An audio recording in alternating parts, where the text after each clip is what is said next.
Jets, what is going on, Jet fans? And welcome back to another episode of the Jets Ward. I am your host, Ryan Ward, and I'm so excited to be back with you guys. I got a fun one for you tonight. But first, if you have been here before, welcome back. You know I always love having you guys here in the Jets Ward. It is a safe space for you.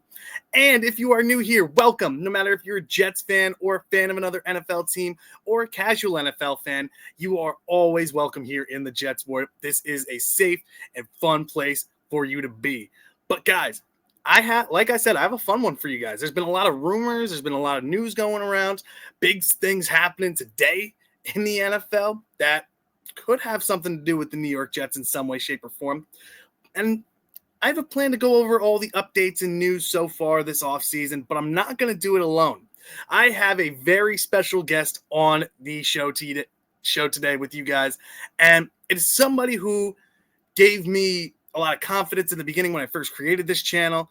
I've already mentioned that. So Krista, I've had her on the show, but there was another individual who gave me a lot of confidence and pretty much set me up for success in this whole content creator world. You guys know him. It is MHJetsFan83, aka Malcolm Harper, and he runs his own podcast called the New York Jets State of Mind. Welcome to the show, Mr. MHJetsFan83. Thank you so much for joining me today. Thanks for having me, Ryan. I appreciate this. It's been a long time, so I'm glad we're finally able to go and do a collaboration talking Jets. Definitely. It's been a long time coming. Like I said, you were one of the first people who supported me when I created my channel, and we've had a lot of communication over the months about what we can do to improve and everything. I love what you got going on the New York Jets State of Mind podcast. What got you into this crazy world of being a Jets fan? Well, let's start, Ryan. When my late dad ended up passing away back in October 2024, when he ended up doing the Army in the late 1950s, he ended up moving to New York City after he did his 4 years in the Army. So he remember when the New York Jets came up as the New York Titans in 1960. Yep. And then in 1962, they ended up changing name to the New York Jets. And my dad was actually old enough to remember the New York Jets' only Super Bowl in Super Bowl III. So all he talked about during my childhood is Broadway Joe, Broadway Joe. So it always comes back down to that point, but it pretty much just comes down to family ties. So my dad was the reason I became a Jets fan. Very similar to me. My dad's a big reason why I became a Jets fan. I was back in the day. I was born 1994, growing up watching Vinny Testaverde, Chad Pennington for a bulk of my years, and the Mark Sanchez era, and then a lot of issues with quarterbacks over the years, and Brett Favre. Then we get Mark Sanchez, and then all these other guys, Aaron Rodgers recently. Mm-hmm. Yeah. So it's all a lot of I hear about Jets fans is that it comes from family ties and stuff like that, mm-hmm. and bonds, and that's what bring us together, which is really, really great. And we've had some success over the years, but a lot of not great stuff. So if anything, the Jets fans are a loyal group, and hopefully this new regime can turn it around for us. And that leads me into my next question for you. Are you excited to see what AG can do? Was he your first choice as a head coach and Darren Muji as a GM? Like, what were your thoughts going into this offseason looking for a head coach and GM? Okay, so let me start with AG for a second. When I ended up seeing his press conferences, when they were showing up on X, as far as him presenting himself, hey, he says, I'm a coach, but he coaches on defense. So he reminds me a lot of Bill Parcells. And I've said during my, when they were going through the process, that he reminds me a lot of Bill Parcells 2.0, because obviously when he got drafted by the Jets in 1994 with the 12th overall pick, he's seen both sides of the team when the Jets ended up winning 10 games in 3 years. They went 6-10. Remember, he was the guy that actually gave up the fake spike to Mark Ingram from Dan Marino in 1994. If people were old enough to remember, I remember that vividly living in the Bronx. And then 1995, they go 3-13. And then 1996, they go 1-15. So Pete Carroll was the coach in 94. Then Rich Kotite was the coach in 95 and 96. They fired him after one game. And then in comes Bill Parcells. And obviously they went 9-7 in 1997. Then they went 12-4 when went away from the Super Bowl. So from a player and a person standpoint, Aaron Glenn has seen both sides of the team, how bad they were and how great they were within one win of the Super Bowl. But ever since he's been the head coach, I've seen an improvement, especially him talking to the media. He's a no nonsense guy. Mhm. I'm very, very happy to see what Aaron Glenn's going to do with this team. I think we're going to be a lot more disciplined, and I think we're going to cut down a lot on the penalties because, as you can see with the games last year, all these pre-snap penalties that ended up Oh happening. man. These are just fundamental coaching. What's the word I'm looking for? These are all fundamental coaching. Oh God, what is the word? I'm getting a brain fart. It's basically it pretty much comes down to coaching. That's basically what it Yeah. is. So, and then with Darren Muji, I mean, obviously he was the assistant GM to the Denver Broncos, and it looks like he actually knows what he's looking for in the play because if you actually looked at a video that they actually had with him when he was assistant GM, he actually he did a thorough breakdown what he's looking for in the player. So I'm really excited to actually see both of them together. And let's give a shout out to Sean Payton for making that happen as well, too. Because Sean Yeah. Payton is the reason why Darren Muji and Aaron Glenn is working side to side to make sure that they get this team on the right track. I love both of them, and I think I was very clear in the beginning of it too that AG wasn't my number one choice. I wanted a coach with experience, so I was on the Brian Flores bandwagon, Yeah, and so was I. same thing with a GM. I was more on like who were the GMs that were out there. I know Spielman was out there, the guy from Detroit. I liked him.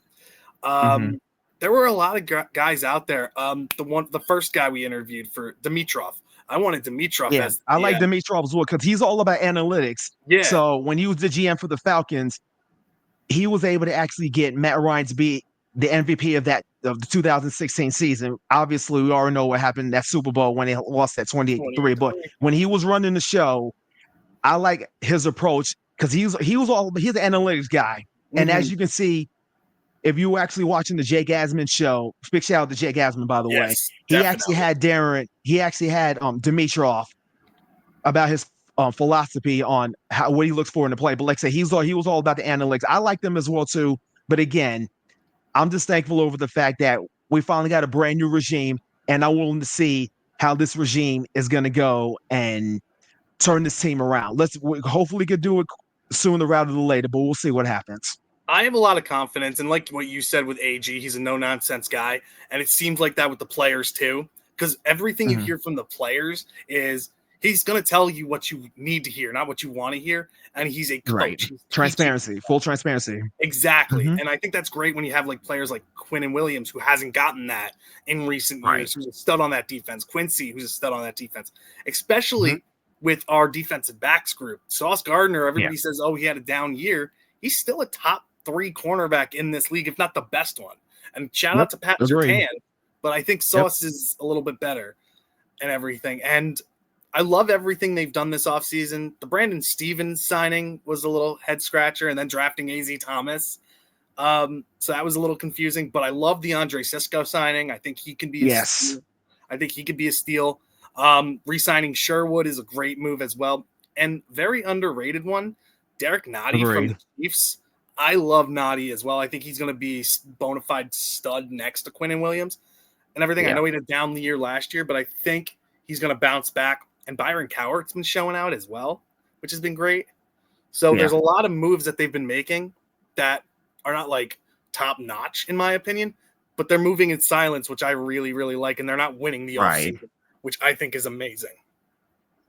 I would definitely agree with what you said, Ryan. But at the end of the day, now we already know how this goes. And the NFL is all about scoring points now. Yes. The defense could only do but so much. But in this particular situation now, it comes down to complementary football. Like I said, the defense could only do but so much, but the offense has to complement the defense. And then the special teams, I'm waiting for the special teams to actually see where it's going to be because of the fact that obviously we don't have Thomas Morstead anymore.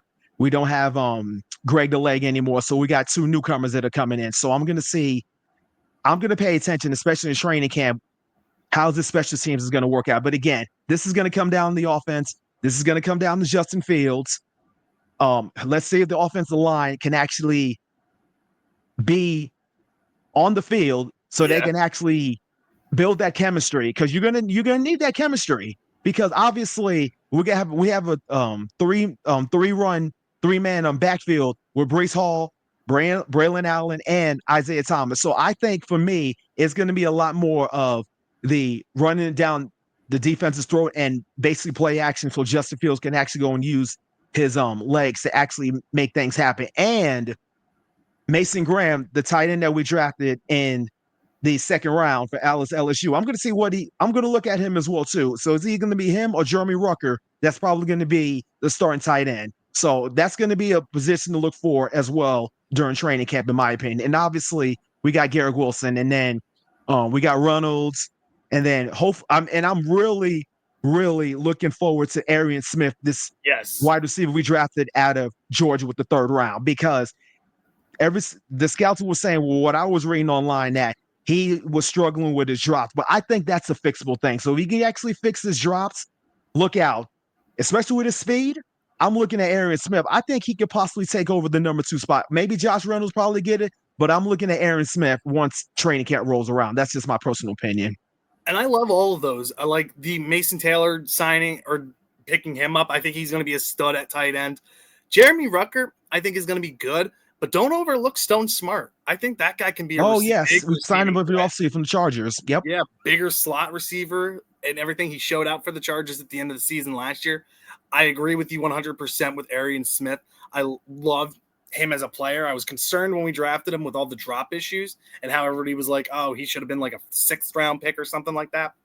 He has elite speed. He could be the new Deshaun Jackson or a new Devontae Smith from the Eagles. Could take a top off of defense. And a player that I really like connecting him to is Jameson Williams from Detroit. The guy had major drop issues coming into his career. And now look at him. I think he could end up taking the number 1 receiving spot from Amon-Ra St. Brown over there. I think he could be a breakout player because he's got the intangibles and he's got the deathly speed over there. Watch out for them. But Arian Smith, I definitely agree. I think he could take over as the number 2. Tyler Johnson from the Rams as well could be a nice sneaky player as well. I love Quentin Skinner, the undrafted free agent, and Jamal Pritchett, who I think could be a solid kick returner. There's a lot of players that are here that can do really, really well. There's a lot of players that I think could be breakout players and everything. And there's some players I think that are on the bubble, like Michael Clemens. I think he's in jeopardy of getting kicked off the team. I think Gibson's in jeopardy, especially with how Jamal Pritchett's been showing out in OTAs and minicamp as well. There are a lot of players that I think are in jeopardy of losing their jobs because we did bring in a lot of talent this offseason. A lot of underrated talent. But I totally agree. The biggest thing, we bringing in this new talent, there have been rumors about 2 of our biggest talents on the team possibly getting contract extensions soon. What do you think is in the ballpark for Garrett Wilson and Sauce Gardner? Do you think they get the deals done this offseason? I really believe so right now. Now, let's start with Sauce Gardner for a second. Now, we already know the cornerback market is $30 million a year because Derek Stingley Jr. just got his 3-year contract. Yes. 3 years, I believe, was like $90 million, $89 million guaranteed or something like that. Something like that. Craziness. And I did do on one of the episodes of my podcast this. If I had to go and give an offer to Sauce Gardner, it would be 3 years, with $91 million, $90 million guaranteed with a $31 million salary. That's just me personally. If I was to offer that to Sauce Gardner, that'd be $1 million more than what Derek Stanley would get. Yeah. And as far as Garrett Wilson goes, we already know the market for the wide receiver. He's not going to get Jamar Chase market because Jamar Chase is making $40 million a year. But for me, I think he's going to get a little bit more than T. Higgins. So obviously, since Cincinnati signed both T. Higgins and Jamar Chase, but we all know that Garrett Wilson's not going to get the market value, but I think he's going to get paid a little bit more than T. Higgins, in my opinion. And the starting salary is going to be at least a 3. So if I had the issue, I think you probably get maybe $32, $33 million a year with the contract extension. But I think both of it is going to get done because remember, the salary cap is going to go up every single year. Yep. Because the more the Jets put this off, the more money they're going to have to offer to these guys. I would honestly go lock these guys up before training camp. That's just my personal opinion, based upon the market value, and the market value is going to go up as well too. Let's see what Darren Muji and Aaron and what not Aaron Glenn. Let's see what Darren Muji in the front office does, and obviously the salary cap can be manipulated as well too. So me personally, Ryan, I think both of them get done. But if I had to choose, I think Sauce Gardner is going to get the contract first, and then Garrett Wilson. That's just my opinion. What do you think, Ryan? I honestly think Garrett Wilson's contract is a little easier because of what the cornerback market is. We have our top-notch receivers already. Like you said, Jamar Chase, Justin Jefferson, all these guys. I think Garrett Wilson's a top 5 receiver in the league, and I think he's very underappreciated by a lot of people. I think you're right. He's going to get somewhere in the range of 32 million, 33 million. I also think he's going to get signed a little bit longer. I think he might get a 4-year deal, 5-year deal. It's because both him and Sauce are coming out and saying they want to be Jets for life. Right. So they want to be here. They want to be a part of that change. So lock down 2 of your youngest players for long term, because that's something you said in your opening press conference. You want to keep your young talent here. I think Garrett Wilson can get a 4-year deal, something along the lines of that, getting paid $32 million a year. Sauce is going to be tricky because of that cornerback market and how booming it is.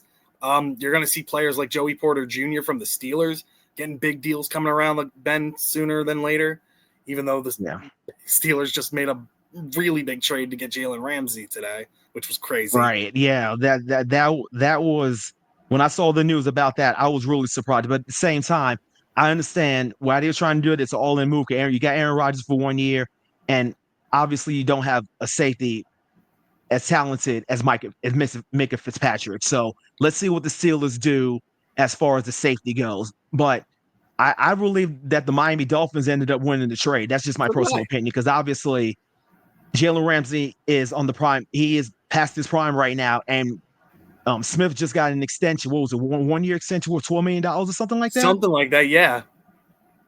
So I think the Dolphins ended up winning the trade in terms of actually unloading on players, and I think it was more of a salary dump, if you ask me. That's what I think in terms of what happened this morning in terms of the trade. Oh, I agree, because I honestly think too, you just traded for Jalen Ramsey, who, like you said, lost a step. He's not what he used to be. You also have Darius Slay, who, again, lost a step too. He's up there in age. And then you're just bumping Joey Porter Jr. down the depth chart as well. Are you going to start him right away? This is definitely win now moves, but you just opened up a gaping hole at safety for you. What do you do? Do you move Jalen Ramsey there or Darius Slay there? Does Joey Porter Jr. go there? There's a lot of moves, and now you're prioritizing players on the outside rather than your own with TJ Watt, who still needs a monster contract as well. And there have been rumors of teams calling for him. So they don't be shocked if he gets moved at some point. I don't watch him end up going to Detroit. I watch them figure something out getting him. I know. And as far as CJ Watt goes, Ryan, I don't honestly, I think they're doing these moves just for them to actually pay TJ Watt. I don't see him playing any other word but the Pittsburgh Steelers, because obviously he was drafted there, and he's only won defensive player of the year already multiple times. I mean, that's just me. I mean, I can't see them trading TJ Watt, and obviously the edge rusher market value, that's up there as well too. So let's see if he's going to get the kind of money that the Pittsburgh Steelers are going to offer him, unless he ends up holding out like he already did in mandatory minicamp. Let's see when training camp rolls around that he actually ends up having a contract in place or continue to hold out. That's just me. I love what you brought up about him. You can't see him playing anywhere else. You couldn't see his brother JJ not playing for Houston, and he ends up getting shipped to Arizona. So yeah, that was another player. So all these guys, it's a business, and I get it. Yeah. But TJ is the heart and soul of that team, especially now since Minka's gone.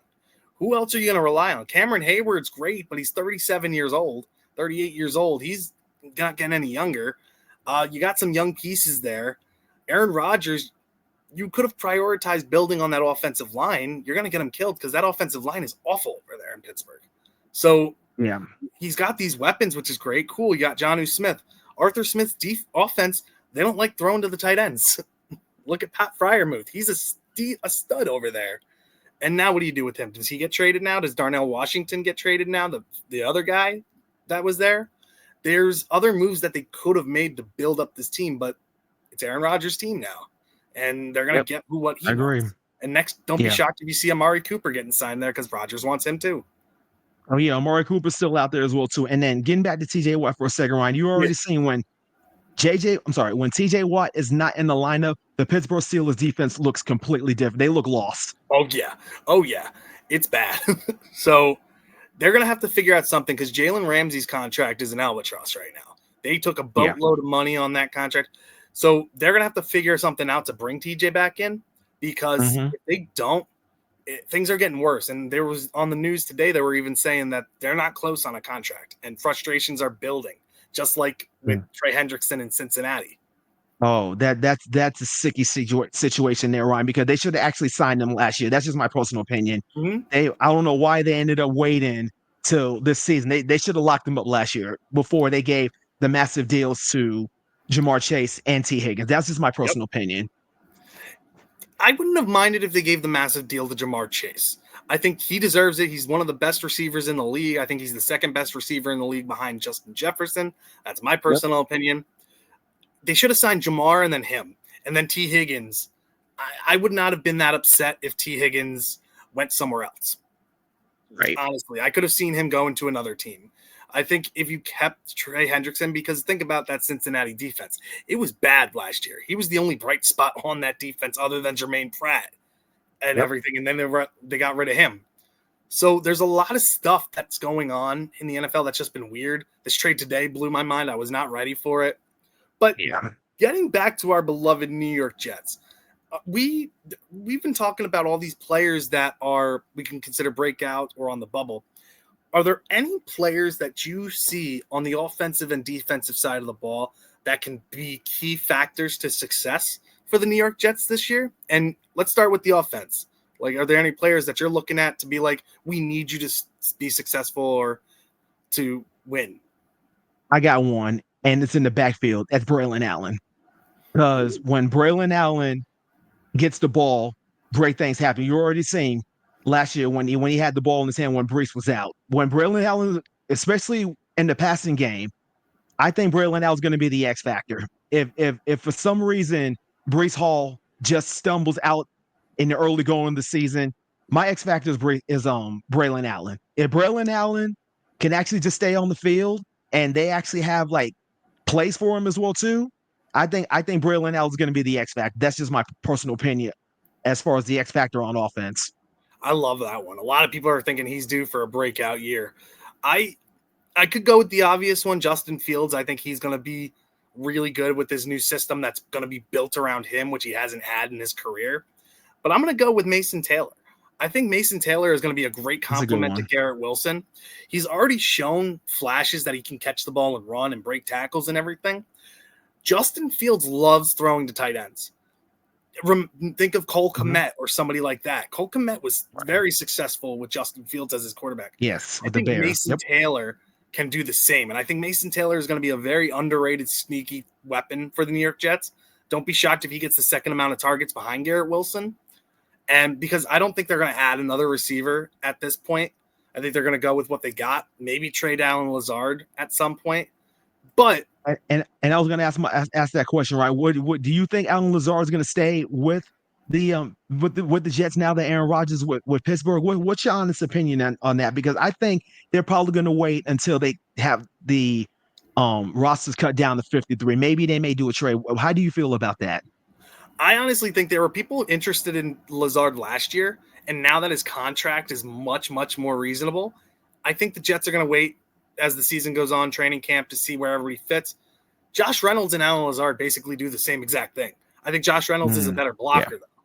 So, and he knows the system better. So I think Allen Lazard, I don't think he gets traded to Pittsburgh. I think he could get traded maybe to Chicago or something to get a bigger type of receiver over there, or somewhere like Baltimore. Baltimore needs a bigger type of receiver too. So I think getting a bigger bodied receiver for Baltimore would be useful for them. But I don't think Alan Lazard is going to be on this team going into the season. I think there's going to be a move to be made. I think Josh Reynolds starts out as wide receiver number 2. And then Arian Smith takes over. I think Tyler Johnson plays a big role in this offense. I also think Malachi Corley doesn't make this roster either.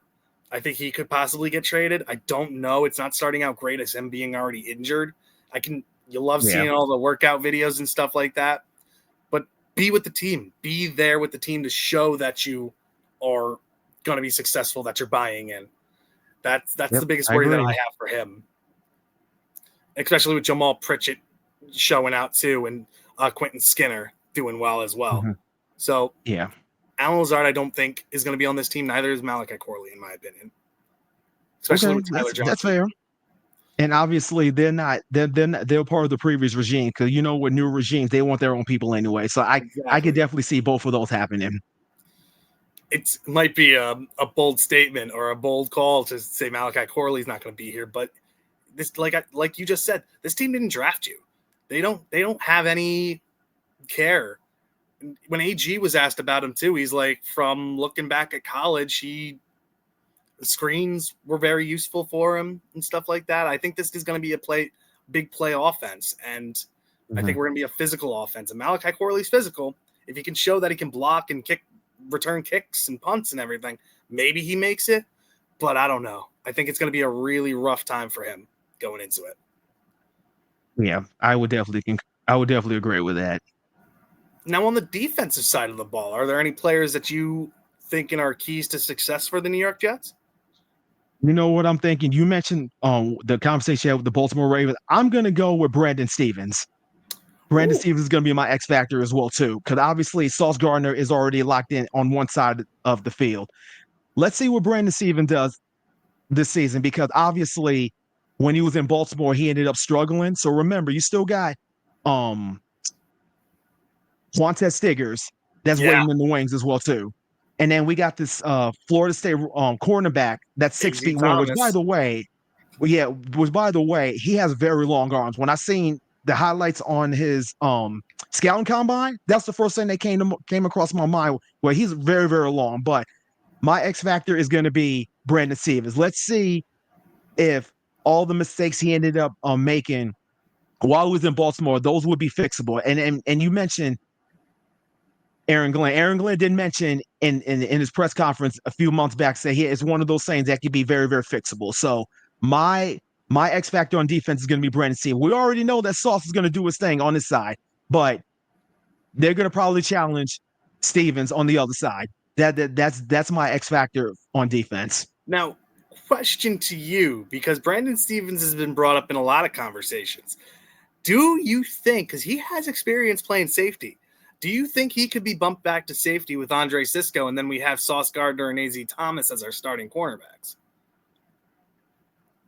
If push comes to shove, Ryan, I would not be surprised. But obviously, on the safety, you got Cisco, and then you got Tony Adams.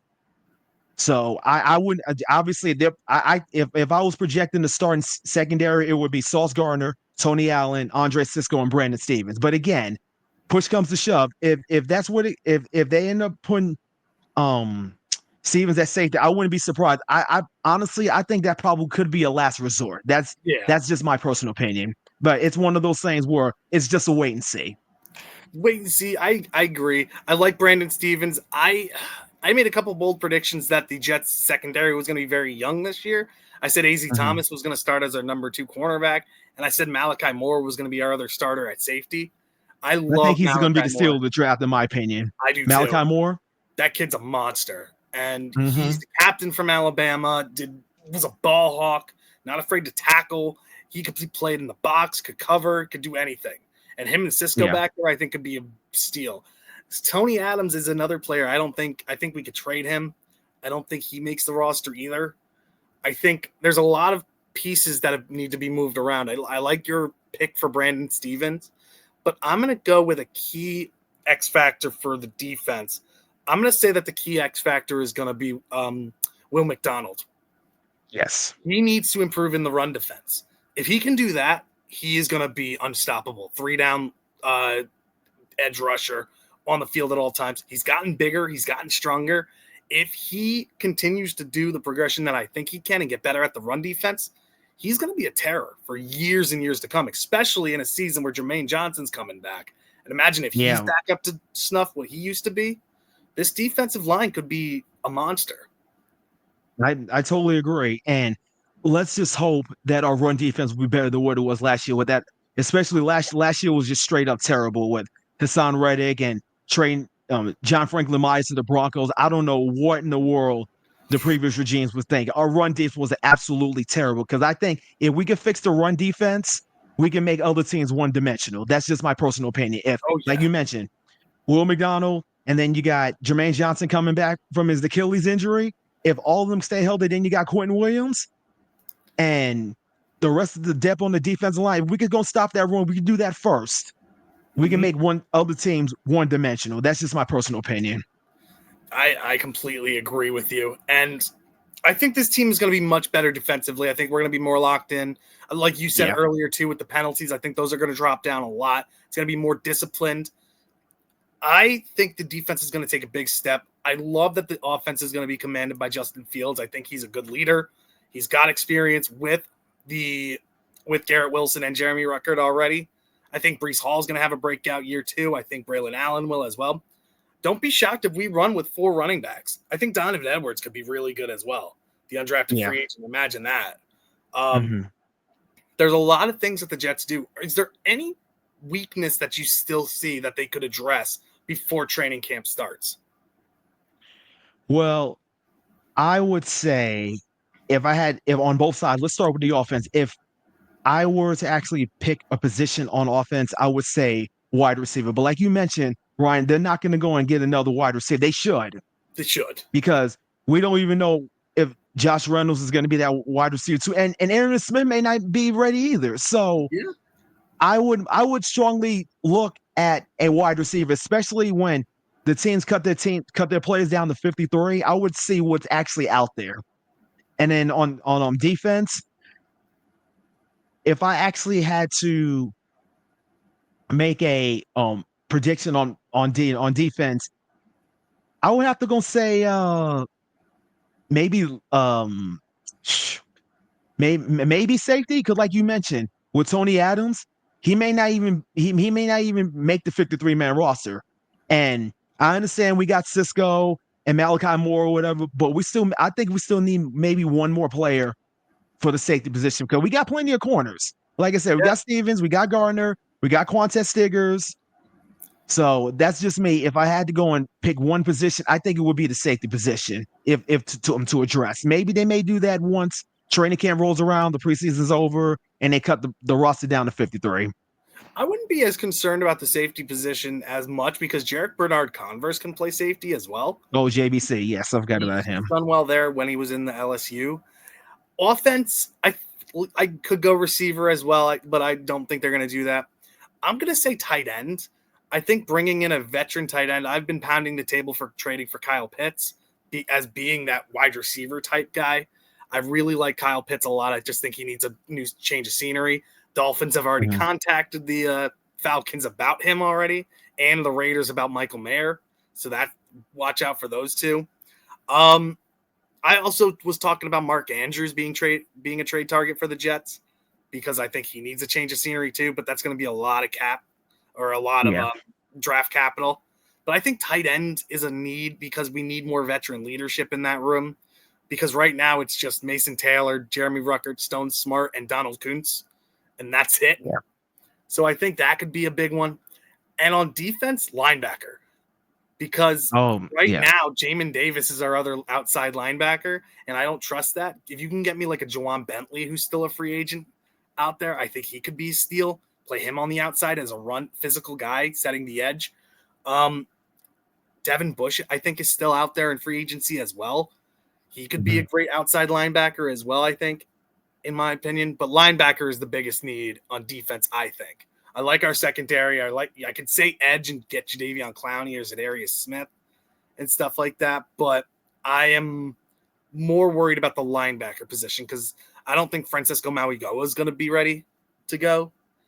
And it's just a young group, especially if Jamian Sherwood goes down or Quincy Williams goes down. It's a very thin position.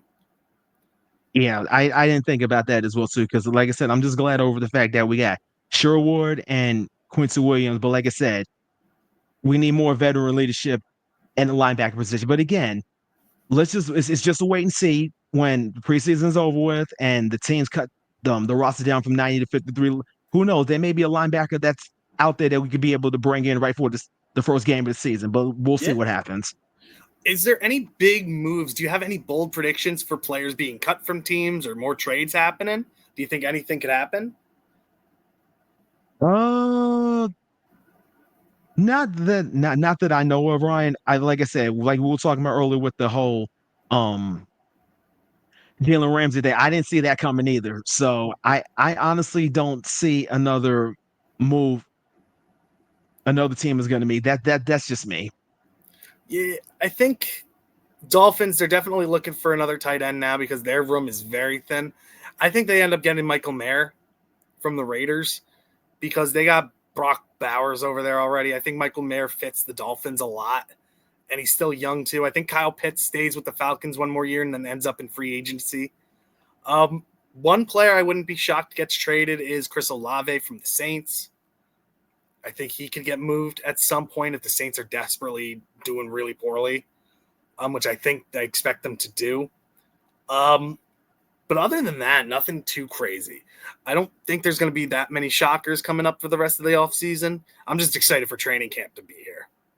Yeah, me too. I'm waiting for the rookies to report on July 19th, and then you got the veterans reporting on July 22nd, and it's going to be full speed ahead after that. So obviously we got another 3.5 weeks ready to go. So we're in the last day of June as we're recording this. So we're going to be turning the page, and tomorrow's going to be July. And before you know it, training camp's going to be here in about 3 weeks.